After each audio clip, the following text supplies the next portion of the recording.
Hello, guys. Welcome to the Daily Six podcast. My name is Brandon, My name is Lauren. And I'm Jacob. and for today's podcast, we're going to be critiquing the movie Back to the Future. And we're going to start off with the first question here, which is description. In preparing to create your critique, describe important plot, theme, or character points that are relevant to your argument. We're going to start off here with Lauren. So, Lauren, you have anything to say about this? Um, so I have just a bit of a recap of the movie Back to the Future for those of you who haven't seen it or maybe haven't seen it in a while. Okay. So in the movie, the main character, Marty McFly, accidentally travels 30 years back to the year 1955 in a time machine created by his friend Doc Brown out of a classic DeLorean. After he mistakenly alters the past, he has 1 week to make his parents, George and Lorraine, fall in love before he ceases to exist in the future. However, Marty has the obstacle of this guy named Biff Tannen, who has plans of his own for Lorraine, and he has to get past Biff in order for George and Lorraine to fall in love so that he and his family can exist in the future. Jacob, do you have anything to add to Jacob, that? what do you think? So the main character is Marty McFly. He's this kind of brash young teenager. He kind of gets into a little bit of trouble, messes around. He's kind of cocky, and he kind of works with Doc Brown. He's sort of this mad scientist. They don't really explain the relationship between them. It doesn't say like he's not his grandpa, but you don't know if like he works for him. But I don't know. And In anyways, my he opinion, I creates. think he's kind of a father figure. Yeah, I would agree. Yeah, he kind of is. Because he kind of like, I wouldn't say he looks down on his dad, but like, he doesn't really like him that much, it seems like, from the movies. Anyways, but so the scientist guy, he creates a DeLorean that can travel through time. But when they start to test it, a group of terrorists attacks them because the car is powered by uranium that he stole from them. And the doc gets killed, and Marty accidentally goes back in time to when his parents first met each other, and he actually interrupts the moment when they first meet, and it's kind of funny, and his mom starts to fall in love with him instead of his dad, and that's kind of the main plot point, is him trying to get his parents back together and fall in love, and then him also fixing the time machine with the young Doc. What do you have to say about this, Brandon? Well, yeah, those are both great summaries of what happens throughout the movie. I kind of took a different approach on this question, and I was answering the critical process that if it is either defending or attacking the movie as far as popular culture, and I would definitely say the movie Back to the Future is defending popular culture. This movie has like one of the greatest movies to exist and brought a lot of culture out of it. From the characters of Doc Brown and Marty McFly, people to this day are dressing up as them for Halloween. There's literally video games of this movie being made, of the whole entire plot and series, not just this one, but the whole entire series. There's video games.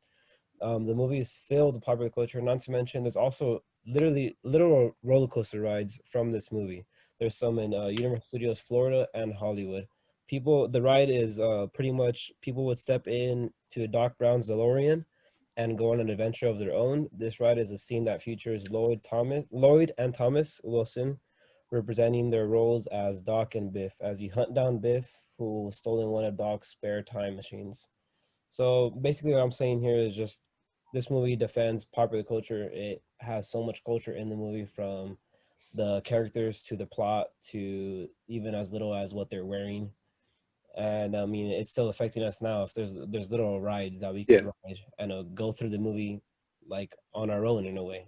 It's a total, it's a total cult classic. Like it's a piece of the '80s that like continues to, I don't want to say be relevant, but be enjoyed and loved by Yeah. generations today as well. Exactly. I mean, who hasn't wanted to build a hoverboard or want to ride a Oh, hoverboard yeah. like Marty? Like, I mean, I Oh, think are that you kidding? My cousin has a DeLorean. It's crazy. I want one so bad. yeah, exactly. It's insane. I think one of the biggest parts of popular culture, like how it adds to it, is kind of having a lot of elements that that time period would have. So it appeals the most to people who are like living in that time period. Like for instance, a lot of the music. I know that that movie's well known for its music and a lot of it, but like a lot of the like products and stuff, and like the old Coca-Cola in it, and a lot of like the cars and stuff. I guess that kind of like appeals to the people of the time, but then in a way, it also still appeals to the people now who like that kind of style from then. Yeah, yeah. No, I totally agree. But to move on to the second question, analysis, analyze the particular pattern, the three or four significant points that emerge from your description step. and that you have chosen to examine. So, Lauren, we'll begin with you once again. So this is, like I said before, a very classic film, which means it can be really expected that it's full of stereotypes and tropes that are common in the film industry. But I think they're more acceptable in this movie than they are in a lot of movies today because it's one of those original movies that is one of the pioneers of those stereotypes.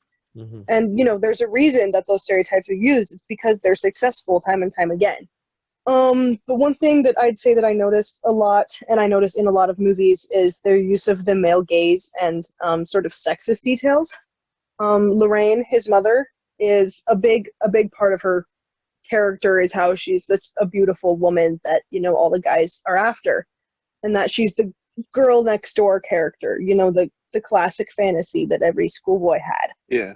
So I think there's a lot on that sort of just topic of using the female character for her beauty. But one thing that I think it sort of teaches well is the effects of like rape on a person, and how it's really not the woman's fault, nor is it up to women to make it stop because, despite some efforts, it doesn't. So there's this one scene where a young George McFly opens this car door to find Biff, the bully that I mentioned before, with his hand up Lorraine's dress. And she's calling out for help, and Biff gets mad and threatens to fight with George. And, despite not being that stereotypical big, strong man that you tend to see coming to the woman's rescue, George still stands his ground, and he defends her for what is right, and he distracts Biff long enough for her to escape. And I think that's like a really big thing to put in the movie, even if it was a little bit dramatized and sort of away from the general vibe of the movie, that I like that they put that in there to show that it's not okay, that it should be stopped, and that it can be stopped, Yeah. One thing, though, is that for the purpose of Marty McFly's character development, is that this was his idea, that in the scene, it was his plan to do this to her, to get George to be the hero, only he was going to stage it, and he wasn't really going to do anything to her. But then when he had Biff take his place, he did really do those things to her. And it was like, sure, they managed to make that happen in order to get them together, but now she's a victim, and she previously wasn't. Which is, something to add on to that. Not cool. Yeah, it's definitely not. That's I guess that's one part of the movie that's just kind of like if that movie was released in 2020 right now, 2022, sorry, I'm back in time. Yeah, it would have been received so differently. Oh, 100%. I honestly, I actually don't even think it'd be able to be released just for that scene itself. Kind of like it'll be too. How back then, or how you were saying how back then it was the beginning of stereotypes and all that stuff. People weren't as, I wouldn't say soft, but people weren't as aware of like, oh, that's racist, or oh, that's not right, or it was more of a joke. They saw it. They saw it as part of a movie and didn't realize just how real it was. Exactly. Yeah. And nowadays, people see that, they'll point that out even before the main plot or anything like that. That's probably one of the first things they'll see. Like, wait a minute, he went back in time, and now she's a victim, and before she wasn't. Like, I'm sure that would cause so much drama in the movie realm and the industry and all that. And that's why I'm saying I doubt the movie would even be able to be released nowadays. Obviously, I think the movie would be released, of course, because it's still very famous, very popular. But that scene probably wouldn't have been able to be added. Or the great point. Yeah, exactly. Yeah. Jacob, do you have anything to add to that, or not really? So some of the main points in the movie I saw were a lot of like, it has the basic sort of hero's journey that a lot of older movies follow, where the main character is kind of young, they make mistakes, they're a bit like overconfident, and then they learn through trial and error and go through the basic hero's journey. But I think this is like one of the most, I want to say, like basic movies you can have. Like, there isn't really that much of like a deep underlying meaning behind it. It's just sort of like a fun movie to watch. It's not supposed to be like interpreted as something. It still can be, but I don't know, that's just how I feel about it. But like a lot of the things in it is kind of like that exaggeration, like the terrorists coming in the middle of I don't remember what state they're in, but like terrorists coming up to a mall and like shooting them up for uranium, like stuff that just doesn't seem like it would take place. Just kind of over exaggerated, like. Yeah, I see what you mean. or But like his mom instantly falling in love with him. Stuff that's like really not that accurate, but it's just in the movie. kind of just to, I don't know, what make Yeah, move along. it more entertaining in a way. Okay, so interpretation. So interpret what all this information might be based on the evidence your group's provided. So Lauren, once again, we'll begin with you. I think we sort of touched a little bit on this just now, but Okay. as an older film, it can be expected that this film would be less political correct than those of the modern day. Like I said, because of sort of the lack of awareness. And although it isn't necessarily okay to include themes of sexism or racism in a film, it was common for the time and should be interpreted as such nowadays. Like it shouldn't be taken as inappropriately as if this was a movie that was released in 2022. Just because society has changed so much and evolved in the recent years, I couldn't expect this movie to receive the same praise today as it did in the 80s, but I still love it as a cult classic all the same, and millions of other people do. Exactly. Yeah, we yeah. And like what I kind of meant by that was that whatever sexist or racist or any theme that came from that movie likely wasn't meant to be interpreted that way. Like it wasn't intended that way. It's just the way of the times. So that's just how it Yeah. was. Exactly. Yeah, kind of building off of that, like one of the biggest things I kind of noticed was the lack of any deep or important female characters. I mean, you still have Marty's mother and then his girlfriend at the beginning, but they're really kind of shallow side characters. And I think some people could interpret this as being sexist, but I think almost all the characters in the movie are meant to be like these shallow kind of like background characters that Marty kind of learns from. Like no one notices him. Like when he goes through the hallways, no one even notices that there's like a new student. I think it still is a little bit like it's not right that they don't include like any depth to any of the characters. But at the end of the day, I don't think it was purposely trying to be offensive to anyone. It was just kind of it's supposed to be like basic normal people. Yeah, and kind of to add on to both of what you guys are saying, Yeah.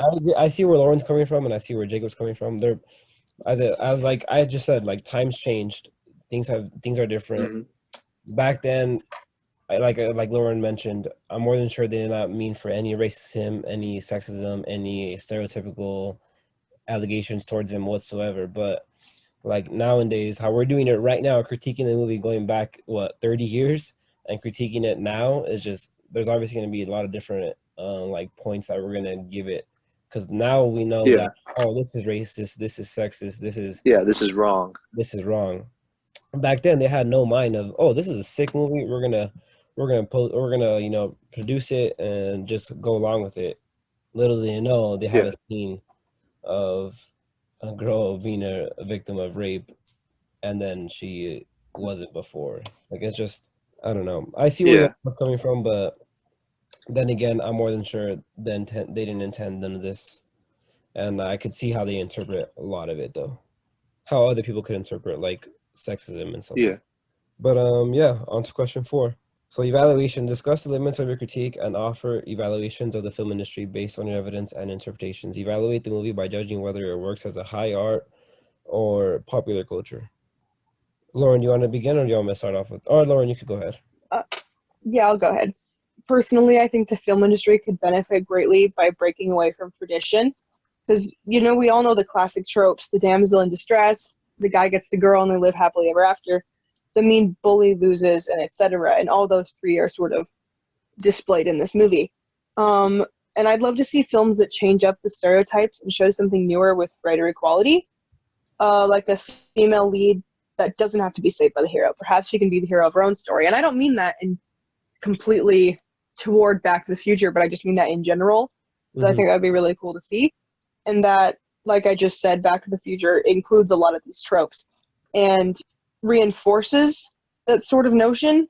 But as a major classic piece of popular culture, I don't think that that's entirely a fair assumption to make, because it's main purpose is for entertainment. Yeah. Jacob, And that? yeah, kind of analyzing the last part of that question, where is it a high art or a popular culture? This movie is definitely like the prime example of popular culture. It's got all like 100%. the basic, like the whole hero's journey, all the stereotypes, the damsel in distress, all of that. it's the basic form of a movie, and I think it almost kind And of don't forget inspired other about movies too. and don't forget about this, like the style and the Yeah, marketing and like everything that could be sold from it, like yeah, the more materialistic side of it, like the fashion and the hoverboards and the So DeLorean, all the things that's that this kind of movie like made people what want. I'm yeah what I was about to say. and then kind of going back to the last question too, where there's like the smaller role of the female actors in this movie. Although the movie is kind of just supposed to have these kind of like side characters that don't really matter that much, they're just supposed to be there for like one important scene or something.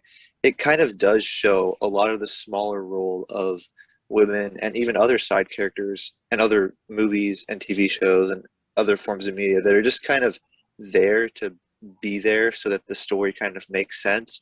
But they never really elaborate on that. It only stays focused on one main character. And you can't do that in a lot of shows, but you do kind of have to elaborate often. It's not just one person.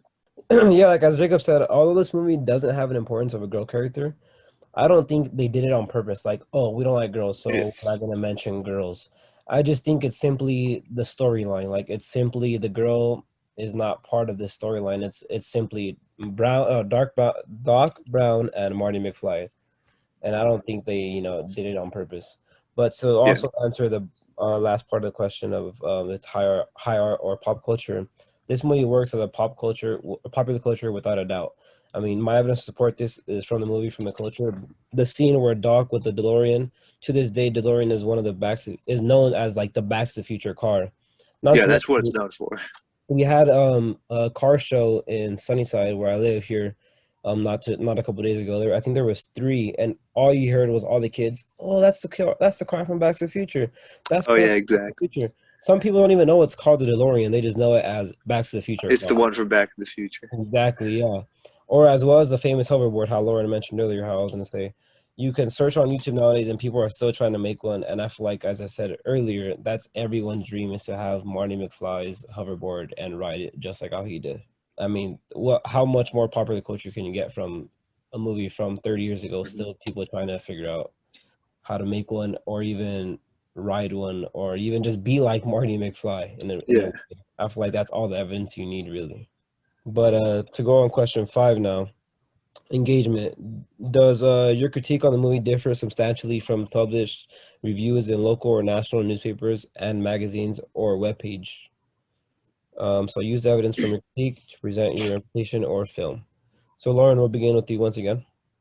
Yeah, I was able to find a lot of articles and reviews online that sort of mentioned what I said about the sexism in the film industry and how it applies to that movie, which is where I found a lot of my information. But for the purpose of it's just entertainment and story, Back to the Future still remains to be one of my favorite films. And I think it's completely deserving of its overall ratings, with a 96% on Rotten Tomatoes, an 8.5 out of 10 on IMDb, and a 4.9 out of 5 on Google, under millions of reviews. It remains one of the greatest quote classics of all time. I kind of have to second that. I mean, what I found, and I would look at actually all these articles, and I saw here that you already mentioned them. So I was like, oh, I guess I got to find something else. So the movie to this day is legendary and a well-produced movie, especially being made in 1985, was overall outstanding. And to answer the question, I believe I speak for everyone else. I've never seen a bad review for this movie. And a famous YouTuber named Chris Stuckman, was with almost 2 million subscribers, is known for reviewing movies, and he said this movie was literally perfect. Quote unquote, he said there was not a single boring moment. It really engages the viewer. Uh, there's one article I was reading that was talking about like the 31st anniversary of it. This was like 10 years ago or something. But the title of it is just Back to the Future is the most perfect blockbuster movie ever made. I won't hear otherwise. And that kind of shows like the impact that it definitely had in pop culture. Like it's considered like the go-to movie. You know, it's got all the action in it. There isn't really one boring part to it. There's most of like the main scenes in it are like immortalized in pop culture. Like everyone knows that, like the scene where he drives and like the tires are on fire behind him in the parking lot. Like everyone knows, oh, that's from Back to the Future. Yep, yep. Well, I mean, yeah, I mean, like I said, everyone says this movie is one of the best movies, and I'm actually glad we picked this movie. I mean, what movie we were gonna do before? Star Wars, I think. Yeah, I mean, Yeah, that'd be another classic, but then again, like I said, I've never watched yeah. Star Wars. Thanks for listening to your Daily Six podcast. My name is Brandon. I'm Lauren. And I'm Jacob. And that's it. Peace. See you guys Thank later. you for listening.